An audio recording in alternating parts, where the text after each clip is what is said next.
Okay, welcome back. Today we're going to be working on multi-views. And let me tell you the steps we have here for a multi-view. Simply what we'll do is just a couple different steps you could go through. I like to go up here to the eye. I'm going to go to new. And I'm going to go to new here again. I'm going to click on standard IDW. It looks like a multi-view right there. So I've clicked on it. You could double click on it or just simply click on it once. We're going to get rid of this title block and this border. So I'm going to click right hand click on them and hit delete. The sheet, this is a really huge sheet of paper. I know you don't understand that right now, but we're going to go up here to sheet, right hand click on it. I'm going to go to edit sheet, and I'm going to tell it I want to use A size paper. A size paper, if you notice, is 8.5 by 11.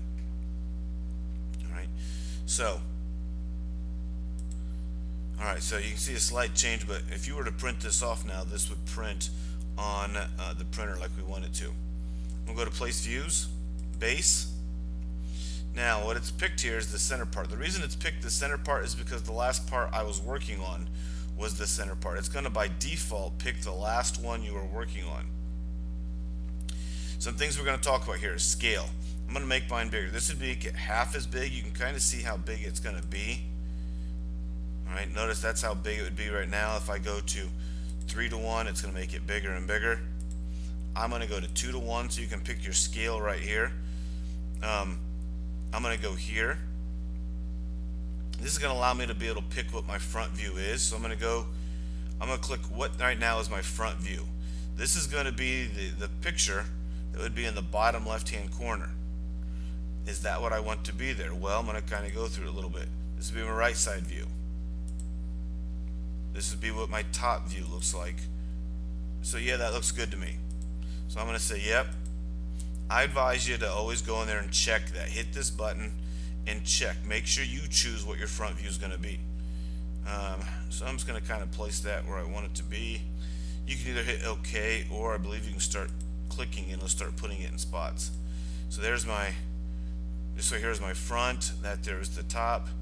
This is the right side, and then up here is that isometric. It's automatically going to put these in here for you. I'm going to right hand click and hit create, and notice it makes those views for me. The first thing I notice is I got 3 views that look exactly the same. That means I'm probably going to end up getting rid of one of them. Things I want to point out to you. You can grab hold of this when you bring this over here and those little red dots appear, that tells you can start to move them. Alright. Now if you want to move, you can only move 3 of them. If you want to try to move all 3 of them, I'm going to grab hold of the red dots of the front, and the front now has everything locked to it. Alright, so the front is how you would move everything. Notice that the isometric never moved when I moved the other ones. It's kind of an independent drawing that you can make, but it's not going to move along with the other ones. I mean, it can be placed up there. You can put the isometric there if you want. Typically we just put it right up here in the top right hand corner somewhere. Okay, so let's get to dimensioning these. I'm going to go up here to annotate, click on dimension. Well, we still want to do our datum dimensioning. It's going to take a few seconds here while it loads up the dimensioning program. There we go. And now I'm going to do my width. So from here, go to the next first line I come to. Some of you are asking, why does it say 0.30? Because mine's locked on centimeters, and when I did this part, I did it in centimeters. I haven't gone back and changed it. Okay, I'm going to go back and click here on this first line again. Go to the next line I come to. Pull it up. And you always have to hit OK. I'm going to go to the first line. Go to the next line again. Well, there's my widths. Widths are done. The next one then are my heights. So I'm going to start at the bottom, work my way up.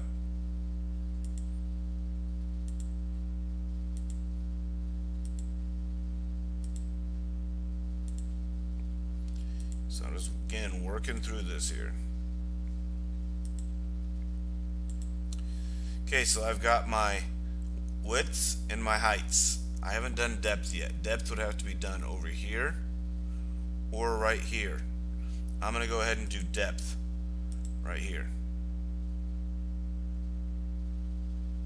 And the nice thing here, notice how it gave me those dotted lines right here to tell me that they are right above each other. I like to try to keep everything in line the best we possibly can.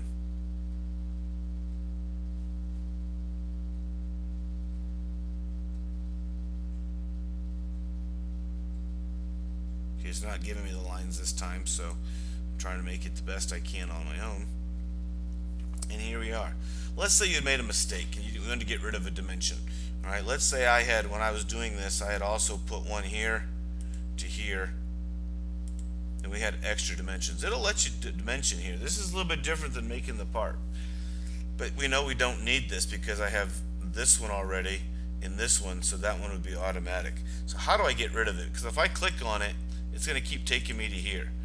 So how do I get rid of it? Well, what you do is you right hand click on it. You can either hit cancel or OK, doesn't matter.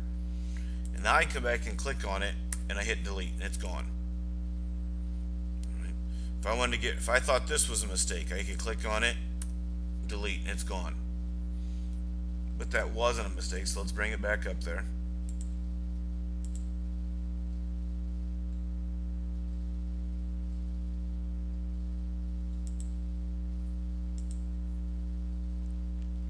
Alright. Here's the other thing. Let's say I wanted to move one. Okay, if I click on it, I can't move them. But if I hit OK, it takes me out of dimensioning mode, and notice now I can move them to where I want to be. The reason I brought me up is I'm thinking that 0.59 should probably be moved over here somewhere. There we go. So now again I've got to go back, click on the dimensioning, and actually I didn't need to do that one either because I'm thinking everything's ready to go. So I hit OK. I don't need this view. There's nothing there that's new. I'm going to go ahead and get rid of it.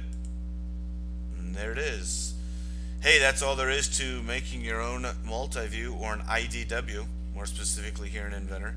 That's IDW, Inventor Drawing, is what IDW stands for.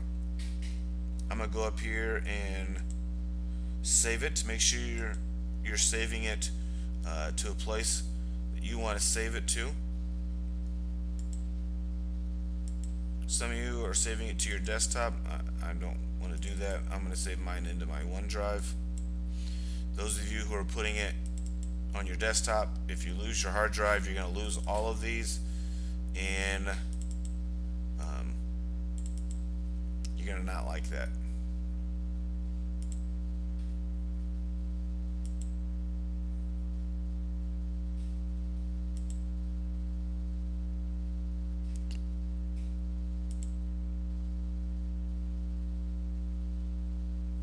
Alright, I'll catch you guys on the flip side.